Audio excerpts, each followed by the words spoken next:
Ladies and gentlemen, this is Dolynny TV. Welcome back to another edition of Edmonton Oilers discussion here on the channel this afternoon. Let me tell you, this one, of course, some of you guys have already noticed these stats in the comments section, but what we need to really discuss is what I mean by get out of your own way and let yourself succeed, right? That's something I've said a lot, and I've also said risky business is as risky business does a lot lately, and that really boils down to one key factor here in which I add on my Santa list for this year as well is a healthy Connor McDavid and a healthy Leon Draisaitl. Now, why am I talking about a healthy Leon Draisaitl, a healthy Connor McDavid? Is the simple fact that their time on ice is absolutely wonky. What you need to know is through 40 games, Leon Draisaitl has played 908 minutes and 10 seconds on the ice. Does that sound like a lot? Sure sounds like a lot. That's pretty much, there's only defensemen up in that realm. The only Oilers with more ice time than that would be Mr. Oscar Klefbom in the 1,000 range. But here's the crazy part. You know what that does? That leads all forwards in the NHL.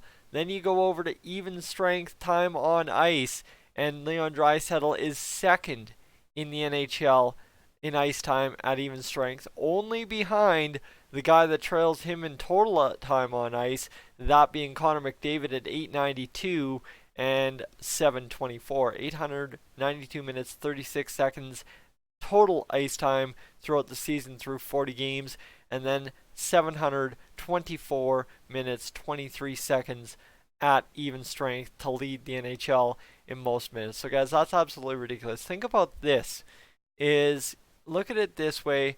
Connor McDavid and Leon Draisaitl have both played almost a full game and a half, like a full 60-minute and a half game extra. Then Anze Kopitar, who's the next highest ranked player at 813 minutes, 34 seconds, he's only played 39 games. So technically, Connor McDavid, Leon Draisaitl, the wear and tear at those kind of minutes on the ice, guess what? They've got, give or take, compared to Kopitar, probably about another 3 extra games of NHL hockey this season, just because the Oilers refuse to get out of their own way and let themselves succeed. Now, the power play time, this is actually a little bit of a skewed stat, because Leon Draisaitl and Connor McDavid sit 5th and 6th in these categories. Connor McDavid at 5th with 162.52, and of course Leon Draisaitl at 161.04. Well, okay, why is that? Why? Who could be better than them on the power play and ice time? Guys, we play them for 2 minutes every power play. There's only actually 2 teams that have representatives, and it's pretty clear based on who's out there every single game for these guys. Remember, we mentioned who's in the top 3, right? It's Draisaitl, McDavid, Kopitar. These guys were not in the top 3. Ovechkin plays 175 minutes, 5 seconds so far through 48 games on the power play. Obviously, it's the Washington Capitals. That's the weapon. Guys, that's the formula. That is the formula. We're just not going to worry about that.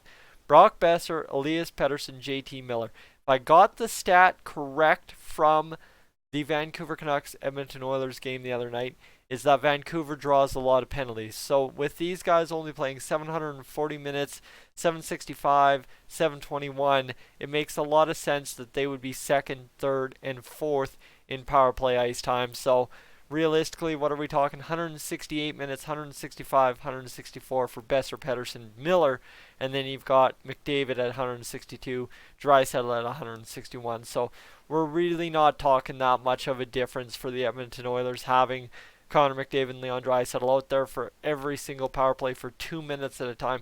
No, you know what? It is a problem. Don't let yourself be fooled. The fact that they're 5th and 6th in ice time amongst forwards on the power play. Oh, we don't play them that much on the power play. Yes, we do. Yes, we do. Watch an Oilers game. It will tell you the truth.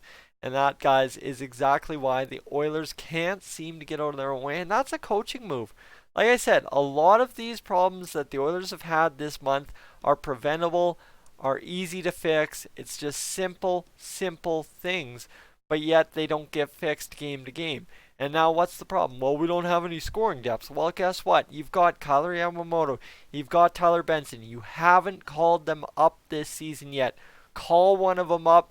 Get a different look in this lineup, because let me tell you, you know why we don't have as much scoring depth as we possibly could? Because the combinations are stale. Everything is stale. You can only plug and piece Gagne into different places so many times. You think about Patrick Russell, he only fits in so many places. Marcus Granlund only fits in so many places. Jujhar Khaira only fits in so many places. And guess what? That just, at some point, plugging and playing these pieces that we have at the NHL level is not going to work the full season. So Tyler Benson, Kailer Yamamoto, Cooper Marody, Joe Gambardella, Josh Curry, somebody's got to come in and give this team a spark. I know Ken Holland's thing's all about giving the rookies time to season, but at this point, you've given them 40 NHL games of the NHL season have gone by. You can afford to give them a 3-4 game stint just to re-energize the lineup, right? Just to say, woo, let's get it going. And what's the worst? You send down Sam Gagner. Who's going to claim Sam Gagner? If they were going to, they would have done it before. And you know what? If they did it now, that would free up a lot of cap space. Think about that. If we got rid of Sam Gagner at 3.15, that frees up immediately, if you call up a rookie, at least $2.25 million in cap space. Let me tell you, what can the Oilers do with $2.25 million in cap space come deadline time, and we're still where we are, right? All of a sudden, it makes a lot of sense. It's a lot easier to make a big move when you don't have to include Gagne or Manning in that move, and you're able to actually make a move because you have that cap space. So, you see where I'm going is, yeah, okay, you send down Gagne, it makes sense, but what about Patrick Russell? Anyone really still 100% sold Patrick Russell needs to be at the NHL level? We can't afford to waive him and lose him somewhere else.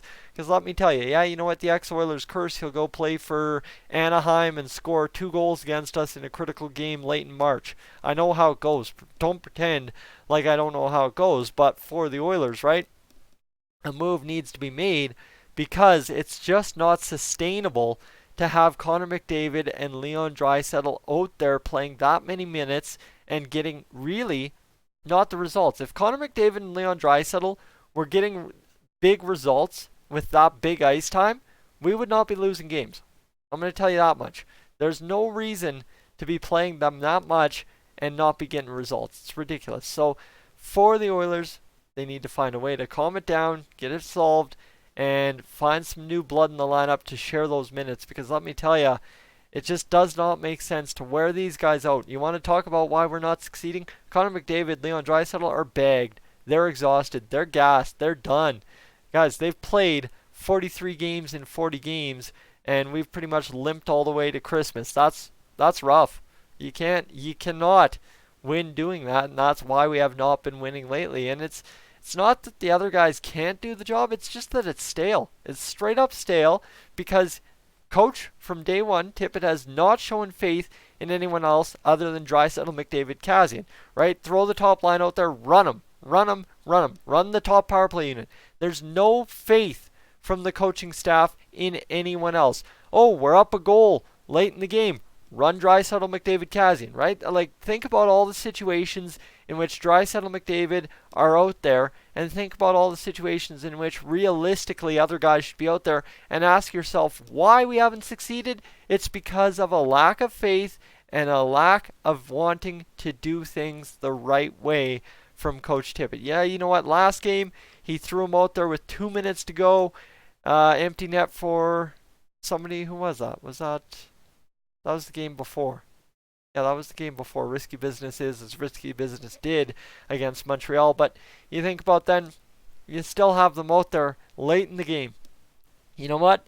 Let the grinders go out there, score a goal, empty net, and then play them out there up 2 goals with the empty net to seal it with the third. That's the way it's got to go. But again, it comes down to the Edmonton Oilers going from here, where they're in their way, butting heads with themselves, not allowing themselves to succeed, and going over here, stop doing the risky business, and start succeeding over here, right? It makes a lot more sense to succeed than not allow yourself to succeed.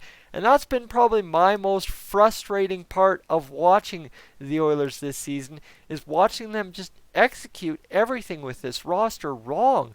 And it's tough. Because as an Oilers fan, it's obvious what needs to happen, but we don't see it night to night. And is that a sign of a lot bigger problems within the locker room, within the organization than we could have ever imagined? Probably not. It's just, for some reason, they just can't make the mental connection to go another way with this whole idea of how to play as the Edmonton Oilers. Guys, I'm Tyson, this is Dolynny TV. Those Oilers ice times for Connor McDavid, Leon Draisaitl kind of blow your mind. Their average shift time is 1:02. It's absolutely nuts. Guys, I'm Tyson, Dolynny TV, up on out of here.